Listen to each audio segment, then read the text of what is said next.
Welcome to இரேகா NEET ஃபிசிக்ஸை learn பண்ணுறது எப்போயுமே நமக்கு சந்தோஷம் தான்.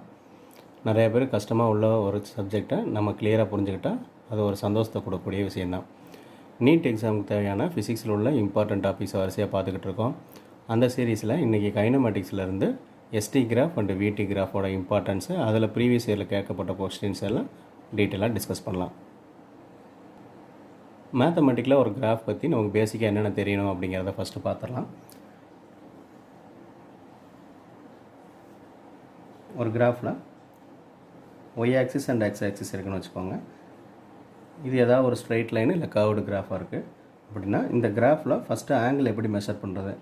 எப்போயுமே ப்ளஸ் எக்ஸ் ஆக்சிஸில், பாசிட்டிவ் எக்ஸ் ஆக்சிஸ்லேருந்து ஆன்டி கிளாக் வைஸ் தான் எடுக்கணும். பாசிட்டிவ் எக்ஸ் ஆக்சிஸ்லேருந்து ஆன்டி கிளாக் வைஸில் தான் ஆங்கிள் மெஷர் பண்ணணும். That is theta.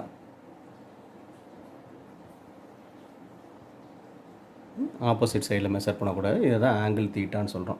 கிராஃபிக்கலாக இதோட ஸ்லோப் எப்படி பார்க்குறது? ஸ்லோப் மேத்ஸில் பார்த்துருப்பீங்க. Dy by dx, Y by X இல்லை டிஒய் பை டிஎக்ஸ்ன்னு பார்த்துருப்பீங்க. M is equal to dy by டிஎக்ஸ்ன்னு பார்த்துருப்பீங்க. இந்த ஸ்லோப்பை நம்ம டேன் தீட்டான்னு சொல்லலாம். டேனோட வேல்யூஸு எப்படி இருக்குது?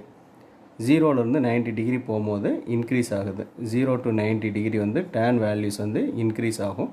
அப்போ ஆங்கிள் இன்க்ரீஸ் ஆச்சு அப்படின்னா டேனோட வேல்யூஸும் என்ன ஆகும்? டேன் தீட்டாவோட value up to 90 degree increase ஆகிக்கிட்டே இருக்கும். இந்த ஃபஸ்ட்டு குவாட்ரண்ட்டில், that is 0 degree to 90 degree உள்ள எல்லா வேல்யூஸுக்குமே டேன் தீட்டா வந்து பாசிட்டிவ் வேல்யூவாக தான் இருக்கும். செகண்ட் குவாட்ரண்ட்டில் அது நெகட்டிவ் வேல்யூ. இதெல்லாம் நமக்கு தேவையான ஃபண்டமெண்டல் நாலேஜ். இப்போ நம்ம சொன்ன மாதிரி ஒரு கிராஃபோட Y axis by X axis தான் நமக்கு ஸ்லோப்பு. அந்த மாதிரி இருக்குது அப்படின்னா ஃபஸ்ட்டு நம்ம ஸ்டார்ட் வித் எஸ்டி கிராஃப் பார்ப்போம். எஸ்டி கிராஃபுங்கிறது டிஸ்பிளேஸ்மெண்ட் டைம் கிராஃப். செகண்ட் யூனிட்டில் எல்லாருமே படிச்சிருப்பீங்க. எஸ்டி கிராஃபில் ஒய் ஆக்சிஸில் வந்து டிஸ்பிளேஸ்மெண்ட் எடுத்துக்கிறோம், எக்ஸ் ஆக்சிஸில் வந்து டைம் எடுத்துக்கிறோம். இந்த கிராஃபில் ஒரு ஸ்ட்ரைட் லைன் இருக்குதுன்னு வச்சுக்கோங்க. இந்த மாதிரி ஸ்ட்ரைட் லைன் இருக்குது. இந்த ஸ்ட்ரைட் லைன் இருந்துச்சுன்னா இதோட ஆங்கிள் என்ன? எக்ஸ் ஆக்சிஸ்லேருந்து ஆங்கிள் மெஷர் பண்ணணும். இந்த ஸ்ட்ரைட் லைன் நம்ம எடுத்துக்கூடிய ஸ்ட்ரைட் லைன் எக்ஸ் ஆக்சிஸ்க்கு பேரலாக இருக்குது. விச் மீன்ஸ் தீட்டா எவ்வளவு? 0 டிகிரி. தீட்டா 0வாக இருந்தால் டேன் வேல்யூ என்னங்க? டேன் தீட்டாவும் 0 டிகிரி. டேன் தீட்டா 0வாக இருந்தால் ஸ்லோப்பே இல்லைன்னு அர்த்தம். இதோட ஸ்லோப் என்னது? ஸ்லோப் வந்து டிஎஸ் பை டிடின்னு வருமா? ஒய் ஆக்சிஸ் பை எக்ஸ் ஆக்சிஸில் போன இதில் டிஒய் பை டிஎக்ஸ் எழுதுனோம்னா அந்தபடி இந்த கிராஃபிக் எழுதுனா டிஎஸ் பை டிடின்னு வரும். That is change in displacement by time. Change in displacement with respect to time. இதுதான் நமக்கு என்ன தெரியும் டெஃபினிஷனாக? Velocity equal to displacement by time தெரியுமா? ஸோ இந்த கிராஃபோட ஸ்லோப் வந்து நமக்கு கொடுக்கக்கூடியது இந்த வெலாசிட்டி. இந்த வெலாசிட்டியில் சேஞ்சஸே இல்லைன்னு அர்த்தம். டைம் வேரி ஆகும் போது டிஸ்பிளேஸ்மெண்ட்டில் சேஞ்சஸே இல்லை. அப்படின்னா இதில் வெலாசிட்டி என்னவாயிருச்சு? 0. ஸ்லோப் 0னா வெலாசிட்டி 0. அப்படின்னா இந்த ஆப்ஜெக்ட் இஸ் அட் ரெஸ்ட். அதான் இந்த கிராஃப் சொல்லுது. இதுக்கு அப்படியே கம்பேர் பண்ணுவோம் விடி கிராஃப். விடி கிராஃபுங்கிறது வெலாசிட்டி டைம் கிராஃப். சரிங்களா? இதே கிராஃபு ஆனால் ஒய் ஆக்சிஸில் வெலாசிட்டியும் எக்ஸ் ஆக்சிஸில் டைம் எடுத்துக்கிட்டு பண்ணோம்னா எப்படி சொல்லலாம்? ஏற்கனவே இங்கே சொன்ன மாதிரியே தீட்டா வந்து 0 டிகிரி தான். ஸோ டேன் தீட்டா என்னவாக இருக்கும்? டேன் தீட்டாவும் 0 டிகிரியாக இருக்கும். இதோட ஸ்லோப்புங்கிறது என்னது? ஸ்லோப் வந்து டிவி பை டிடி வருமா? Y axis by X axis. Dv by dt change in velocity with respect to time. அதுதான் என்னது? definition of acceleration. Acceleration equal to change in velocity by time. So விடி கிராஃபோட slope நமக்கு எதை கொடுக்குது? ஆக்சலரேஷனை கொடுக்குது. ST கிராஃபோட slope வந்து நமக்கு வெலாசிட்டி கொடுக்குது. இங்கே வெலாசிட்டி 0. இங்கே இதில் எந்த சேஞ்சஸும் இல்லை. பேரலல் லைனாக இருக்குது. எந்த சேஞ்சுமே இல்லை. டைம் வேரி ஆகிட்டே இருக்குது. ஆனால் வெலாசிட்டி ஒரே வேல்யூ இருக்குது எல்லா பாயிண்ட்லேயும். So there is no change. அப்போ ஆக்சலரேஷன் 0. ஆக்சலரேஷன் 0வாக இருக்குது அப்படின்னா என்ன மீனிங்கு? அந்த ஆப்ஜெக்டோட, ஒரு மூவிங்கில் உள்ள ஆப்ஜெக்டோட வெலாசிட்டி கூடவும் இல்லை குறையவும் இல்லைன்னு அர்த்தம். அப்போ it moves with uniform velocity. இதை எப்படி இன்ஃபர் பண்ணலாம்? யூனிஃபார்ம் வெலாசிட்டியோட ட்ராவல் பண்ணுதுன்னு சொல்லலாம். இதே கிராஃப் எஸ்டியில் இருந்துச்சுன்னா அந்த ஆப்ஜெக்ட் ரெஸ்ட்டில் இருக்குதுன்னு அர்த்தம். செகண்ட் கேஸ் பார்க்கலாம். இந்த மாதிரி ஒரு ஸ்ட்ரைட் லைன் இருக்குது. போன லைன் வந்து பேரலாக பார்த்தோம். இது பேரல் இல்லாமல் ஒரு ஸ்ட்ரைட் லைன் இருக்குது. இப்படி இருந்தால் தீட்டா எப்படி மெஷர் பண்ணுவீங்க? பாசிட்டிவ் எக்ஸ் ஆக்சிஸில் இருந்து ஆன்டி கிளாக் வைஸ். இதுதான் தீட்டா. எஸ்டி கிராஃபு அதே மாதிரி நம்ம விடி கிராஃபுக்கும் ட்ரா பண்ணிக்கலாம். இது வந்து ஆங்கிள் தீட்டா. இப்போ தீட்டா எப்படி இருக்குது, போனதில் 0 சொன்னோம், இதில் 0 கிடையாது. தீட்டாக்கு ஒரு கான்ஸ்டன்ட் வேல்யூ இருக்குது. இது எப்படி கான்ஸ்டன்ட் சொல்லலாம், இந்த லைனில் எங்கே வேணாலும் நீங்கள் எக்ஸ் ஆக்சிஸ்க்கு பேரலாக ஒரு லைன் ட்ரா பண்ணி பாருங்கள். அந்த மாதிரி லைன் ட்ரா பண்ணிங்கன்னா எல்லா ஆங்கிளும் சேம் ஆங்கிளாக இருக்கும். அப்போ இந்த த்ரோ அவுட் த லைன் ஃபுல்லாக ஆங்கிள்ங்கிறது தீட்டா தான். ஸோ நம்ம என்ன இன்ஃபர் பண்ண முடியும், தீட்டா வந்து கான்ஸ்டண்ட்டாக இருக்குது. தீட்டா கான்ஸ்டண்ட்டாக இருக்குன்னா ஸ்லோப் எப்படி பார்ப்போம், slope equal to tan theta equal to theta கான்ஸ்டண்ட்டாக இருந்தால் tan தீட்டாவும் எப்படி தான் இருக்கும், கான்ஸ்டண்ட்டாக இருக்கும். tan வேல்யூயும் கான்ஸ்டண்ட்டாக இருக்கும். இந்த கிராஃபோட ஸ்லோப் நமக்கு எதை கொடுக்கும், ds by dt, y axis by x axis, ds by dt. அப்போ ds by dtங்கிறதா வெலாசிட்டியோட டெஃபினிஷன். ds by dt வெலாசிட்டியோட வெலாசிட்டி என்னவாகுது, slope is equal to velocity. Slope is equal to இங்கே வெலாசிட்டி தான் ஸ்லோப்பு. ஸோ இதுவும் கான்ஸ்டன்ட். அப்போ object வந்து கான்ஸ்டன்ட் வெலாசிட்டியோட மூவ் ஆகுது. கான்ஸ்டன்ட் வெலாசிட்டியோட மூவ் ஆகுதுன்னா அதுதான் நம்ம என்னன்னு சொல்லுவோம், யூனிஃபார்ம் வெலாசிட்டி இருக்குது அப்படின்னு சொல்லலாம். இது அப்படியே இங்கே அப்ளை பண்ணி பாருங்கள், விடி கிராஃபு.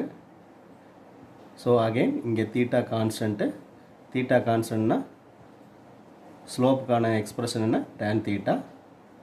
tan தீட்டாவும் கான்ஸ்டன்ட் நமக்கு தெரிஞ்சிருது. இந்த விடி கிராஃபோட ஸ்லோப்புங்கிறது என்னது,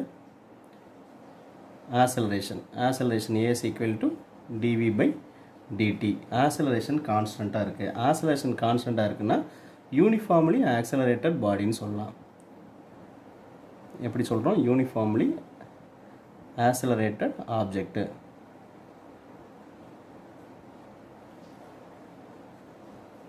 போன எக்ஸாம்பிளில் பார்த்தது இந்த மாதிரி லைனுங்க. இது தேர்ட் கேஸு. இதுக்கு ஆப்போசிட்டாக பார்க்கலாம். இப்படி ஒரு ஸ்லோப் இருக்குது. எஸ்டி கிராஃப்லையும் சரி விடி கிராஃப்லையும் இந்த மாதிரி ஒரு கொஷின் கொடுக்குறாங்க. இந்த மாதிரி கொஷின் கொடுத்தா ஆங்கிள் எப்படி மெஷர் பண்ணுறது, ஆங்கிள் எப்பயுமே ப்ளஸ் எக்ஸ் ஆக்சிஸில், பாசிட்டிவ் எக்ஸ் ஆக்சிஸ்லேருந்து ஆன்டி கிளாக் வைஸ் இப்படி வரும். ஆன்டி கிளாக் வைஸ் வந்துருச்சு. இப்போ இது வந்து 90 டிகிரி லைனு. இது 90 டிகிரியை விட அதிகமாக இருக்குது. Theta is greater than 90 degree. Theta greater than 90 டிகிரினா செகண்ட் குவாட்ரண்ட்டு. செகண்ட் குவாட்ரண்ட்டில் tan தீட்டாவோட வேல்யூ என்ன, tan தீட்டாவோட வேல்யூ நெகட்டிவில் இருக்கும். நெகட்டிவில் இருக்குது. tan தீட்டா நெகட்டிவ்னா ஸ்லோப் நெகட்டிவ். இந்த கிராஃபோட ஸ்லோப் வந்து ds by dt. Velocity value வந்து நெகட்டிவில் இருக்குது.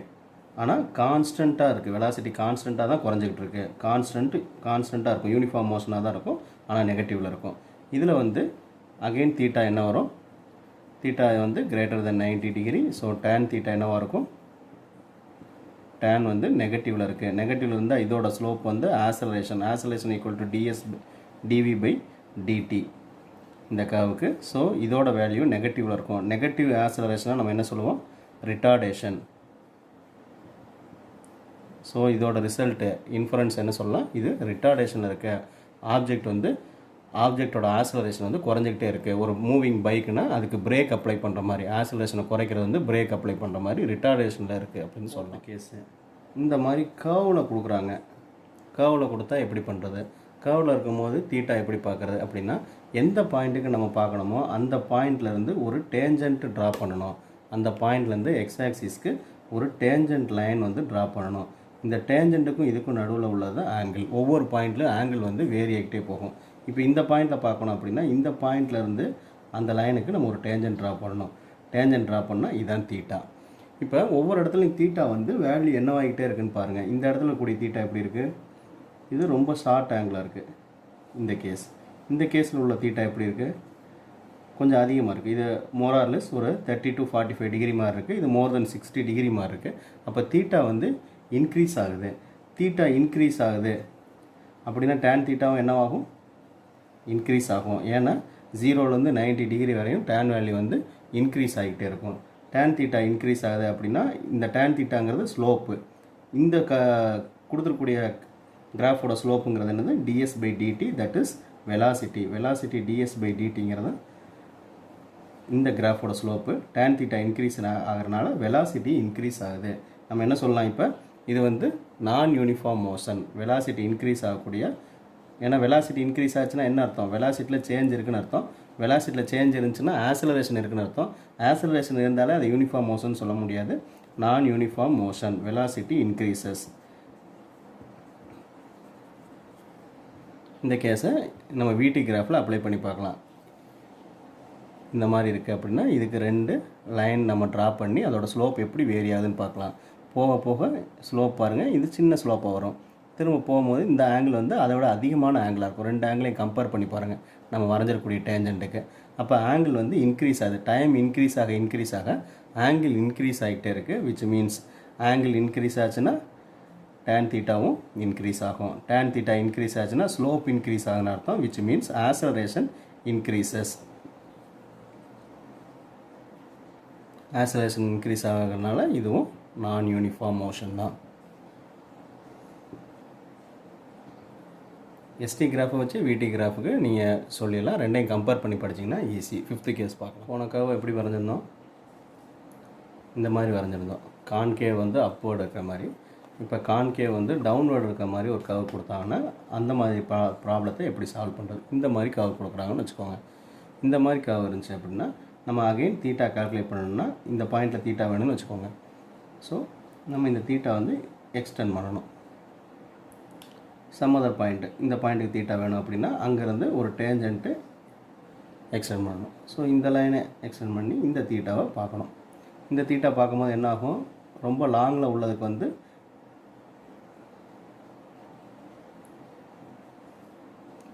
ரொம்ப மீகர் ஆங்கிளாகவும் கிட்ட வர வர பெரிய ஆங்கிளாகவும் போய்கிட்டே இருக்கும். இந்த மாதிரி போகும். லாங்கில் உள்ளதை எக்ஸ்டெண்ட் பண்ணிங்கன்னா இது ரொம்ப சின்ன ஆங்கிளாக இருக்கும். கிட்ட வரது பெருசாக இருக்கும். இன்னும் இந்த பாயிண்ட்லேருந்து வரைஞ்சோம்னா இது இதை விட பெருசாக இருக்கும். இப்படி இருக்கும். ஸோ ஆங்கிள் வந்து போக போக ஸ்டீப்பர் ரொம்ப கம்மியாக போய்கிட்டே இருக்குது. ஸ்டீப்பராக இருக்குது. ஸோ தீட்டா வந்து டிக்ரீஸ் ஆகுது. எப்படி டிக்ரீஸ் ஆகுது? இது வந்து கம்மியாக இருக்குது, இது இன்க்ரீஸ் ஆகுது, இது இன்க்ரீஸ் ஆகுது. இந்த டைரெக்ஷனில் பார்க்கக்கூடாது. இது எதோட ப்ரொஜெக்ஷன்னு பார்க்கணும். டைம் கூடிக்கிட்டே போகுது.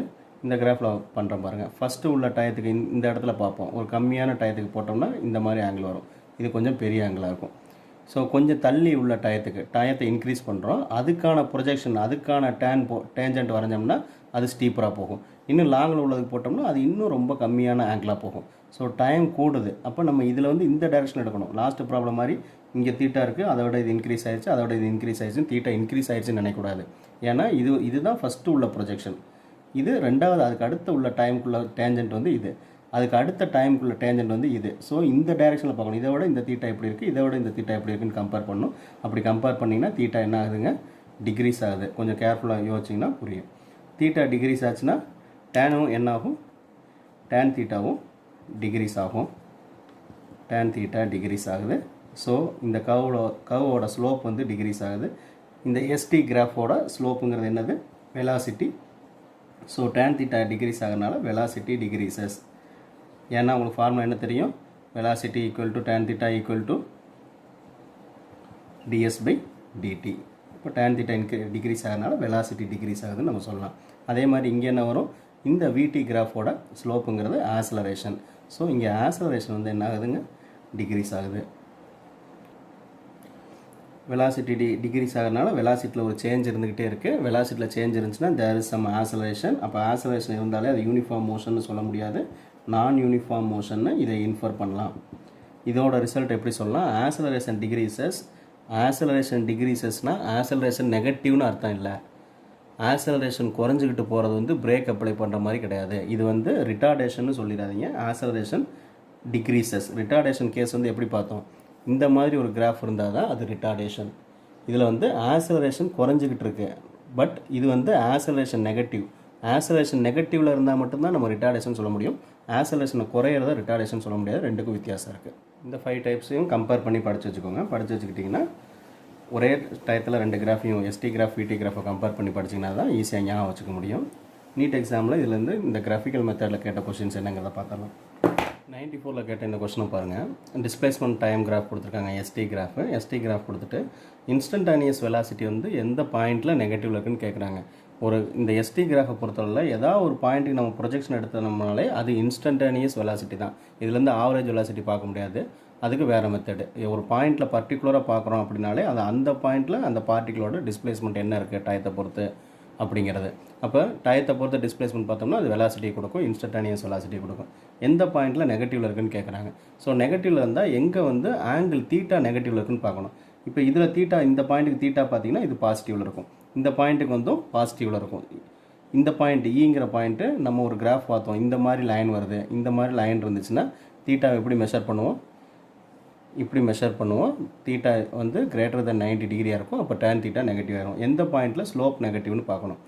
ஆர்எல்ஸ் இங்கே எல்லாமே பாருங்கள் வெலாசிட்டி வந்து இன்க்ரீசஸ், இங்கேயும் வெலாசிட்டி வந்து இன்க்ரீஸ் ஆகுது. ஏன்னா டிஸ்பிளேஸ்மெண்ட் டயத்தை பொறுத்து டிஸ்பிளேஸ்மெண்ட் வந்து கூடிக்கிட்டே போகுது. இங்கே டயம் கூடும் போது டிஸ்பிளேஸ்மெண்ட் வந்து குறையுது. ஸோ ஈங்கிற பாயிண்டில் தான் வெலாசிட்டி வந்து நெகட்டிவ். இன்ஸ்டன்டானியஸ் வெலாசிட்டி வந்து நெகட்டிவ். எங்கே நெகட்டிவாக இருக்கும் அப்படின்னா ஈங்கிற பாயிண்டில் அது நெகட்டிவாக இருக்குதுன்னு அர்த்தம். மீதி எஃப்பில் பாருங்கள், எஃப்லையும் இன்க்ரீஸ் ஆகுது. சிங்கிறது இன்க்ரீசிங் ஸ்லோப்பு, இதுவும் இன்க்ரீசிங் ஸ்லோப்பு, இதுவும் ஒரு பாசிட்டிவ் ஸ்லோப்பு. இது மட்டும்தான் ஒரு நெகட்டிவ் ஸ்லோப்பு. ஸோ இந்த ஈங்கிற பாயிண்ட் வந்து இன்ஸ்டன்டானியஸ் வெலாசிட்டி வந்து டிக்ரீஸ் ஆகக்கூடிய பாயிண்ட்டு. ஆன்சர் வந்து இ பாயிண்ட்டு. 92ல் கேட்ட இந்த கொஸ்டின் பாருங்கள். Which of the following curve does not represent motion in one dimension. எதெல்லாம் ஒன் டைமென்ஷன் மோஷனாக இருக்கா சான்ஸ் இல்லை அப்படின்னு கேட்குறாங்க. ஒவ்வொரு டயத்துலேயும் ஒரே ஒரு பாயிண்டில் மட்டும் ஒரு ஆப்ஜெக்ட் இருக்குது அப்படின்னா ஒரு ஒன் டைமென்ஷனில் மூவ் ஆகிட்டு இருக்குன்னு அர்த்தம். அதோட டைரெக்ஷன் வந்து என்னங்கிறது நமக்கு தேவையில்லை. அதோட வெலாசிட்டி இன்க்ரீஸ் ஆகலாம், டிக்ரீஸ் ஆகலாம். இது வந்து விடி கிராஃப். வெலாசிட்டி இன்க்ரீஸ் ஆகலாம், டிக்ரீஸ் ஆகலாம். ஆனால் ஆப்ஜெக்ட் வந்து ஒரே ஒரு டைமென்ஷனில் மட்டும் மூவ் ஆகிட்டு இருக்க சான்ஸ் இருக்குது. இப்போ ஃபஸ்ட்டு கொடுத்துருக்க கர்வ் பார்த்தாங்கன்னா ஒவ்வொரு டயத்துலேயும் ஒரு ஸ்பெசிஃபிக் பாயிண்டில் இருக்குது. இதர் வெலாசிட்டி இன்க்ரீஸ் ஆகுது, அது இந்த பக்கம் போகும்போது டிக்ரீஸ் ஆகுது. சரிங்களா? செகண்ட் கர்வ் பார்ப்போம். இப்போ செகண்ட் வந்து ஒரு சர்க்கிள் கொடுத்துருக்காங்க. இந்த சர்க்கிளில் பாருங்கள், இப்போ இதில் வந்து வெலாசிட்டி இன்க்ரீஸ் ஆகுதுன்னு வச்சுக்கோங்க. இந்த பாயிண்டில் வெலாசிட்டிங்கிறது இங்கேயும் இருக்குது. சரி, இது வந்து ஒரு 5 மீட்டர்/செகண்டு. அதே பாயிண்டில் இங்கே ஒரு அதுக்கு அதே பாயிண்ட்டுக்கு சேம் ப்ரொஜெக்ஷன், இங்கே ஒரு ப்ரொஜெக்ஷன் இருக்குது. இது வந்து ஒரு 15 மீட்டர்/செகண்டுன்னு வச்சுக்கலாம். அப்போ டைமில் சிங்கிள் டைமுக்கு இந்த பாயிண்ட்டும் வெலாசிட்டி இருக்குது. அப்போ சிங்கிள் டைமில் 2 வெலாசிட்டி இருக்க முடியாது ஒன் டைமென்ஷன் மோஷனில். ஸோ இதுதான் அந்த ஆப்ஷன். இது வந்து ஒன் டைமென்ஷன் மோஷன் வந்து ரெப்ரசன்ட் பண்ணாது. மீதி உள்ள கர்வ்லாம் சிம்பிள் கர்வு. டைம் இன்க்ரீஸ் ஆக வெலாசிட்டி இன்க்ரீஸ் ஆகிட்டே இருக்குது. ஒரே ஒரு பொசிஷனில் ஒரே ஒரு வெலாசிட்டி தான் ஆப்ஜெக்ட் இருக்குது. அதே மாதிரி தான் கடைசி கொடுத்துருக்கக்கூடிய ஒரு சைன் கர்வும். வெலாசிட்டி இன்க்ரீஸ் ஆகலாம், டிக்ரீஸ் ஆகலாம். ஆனால் இந்த ஆப்ஜெக்ட் வந்து ஒன் டைமென்ஷன் தான் மூவ் ஆகிட்டு இருக்குது. எந்த ஒரு டயத்துலையும் 2 ப்ரொஜெக்ஷன் இல்லை. இந்த சர்க்கிளில் மட்டும் பார்த்தீங்கன்னா ஒரு டைம் பாயிண்ட்டுக்கு பார்த்தோம்னா அந்த டைம் வந்து இந்த கர்வ் எங்கெங்கே கட் பண்ணுது, 2 இடத்துல கட் பண்ணுது. அப்போ 2 ப்ரொஜெக்ஷன் இருக்குது. ஒரே டைமில் 2 வெலாசிட்டி இருக்க முடியாது ஒன் டைமென்ஷன் மோஷனில். ஸோ இந்த சர்க்கிள் தான் இந்த கொஷனுக்கான ஆன்சர். ஃபார் வாட்சிங் திஸ் வீடியோ. அடுத்த வீடியோவில் இன்னொரு முக்கியமான கான்செப்ட்டும் அதுக்கு சம்மந்தமான நீட் ப்ராப்ளம்ஸும் டிஸ்கஸ் பண்ணலாம். தேங்க்யூ.